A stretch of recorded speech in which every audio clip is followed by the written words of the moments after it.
Art, welcome back to Flashbacks and Fun Facts. You know, I didn't intend this series to go in chronological order, but it's kind of working out that way. So in the last episode, we learned that in the 70s, music became portable, thanks to the invention of these things, Walkman. And that meant you could take your music wherever you went. And it was not only portable, but it was private. It could be just you listening. But in the 70s, if you wanted to play an arcade game, you still kind of had to go to an arcade. Until the latter half of the decade, where you could start being able to play arcade games in your own living room, which we'll talk about in another episode. But in 1977, you could hold an arcade game in the palm of your hand. Well, sort of. Yep, those red blips and squeaks can mean only one thing. Mattel's Electronic Football. Red dashes, battling it out on a tiny little field. It wasn't just a game, it was a pocket-sized revolution that paved the way for everything else that followed.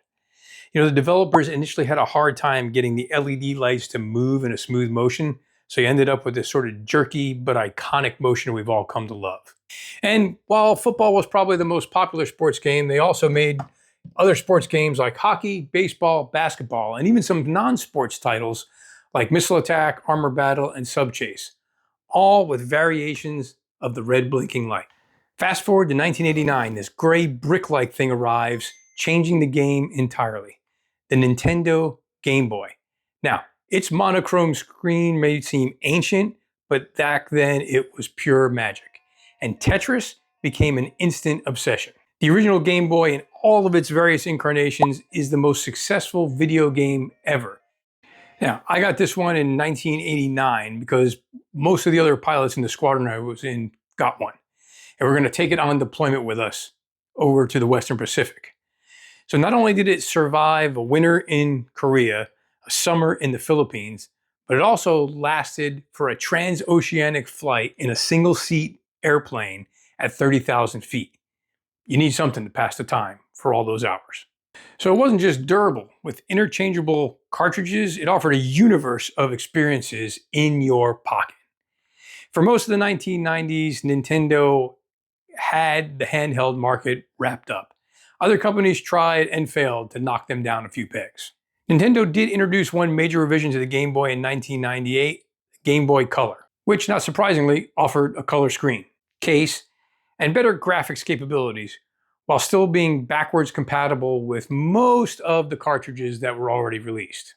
Then in the mid-2000s, Sony entered the handheld market with a stylish powerhouse called the PlayStation Portable, or PSP for short. With its vibrant color screen and console quality graphics, it felt like the future had finally arrived. You could take experiences like Grand Theft Auto and Wipeout wherever you went. And PSP was first to introduce something called the Universal Media Disc, or UMD for short. And it wasn't just for games, it was for movies and TV shows as well. It was more than just a gaming device, it was a portable entertainment center. And of course, while the major brands are releasing their devices over that time period, you had lots of knockoff things as well. People trying to get into the handheld game market. From the simple joys of digital football to the immersive worlds of the Game Boy and the multimedia prowess of the PSP. These handheld heroes carved a special place in our hearts and in gaming history. They remind us of a time when innovation felt tangible and endless entertainment fit right in the palm of your hand. So share memories of your favorite handheld game in the comments. Thanks for watching, and we'll see you on the next episode.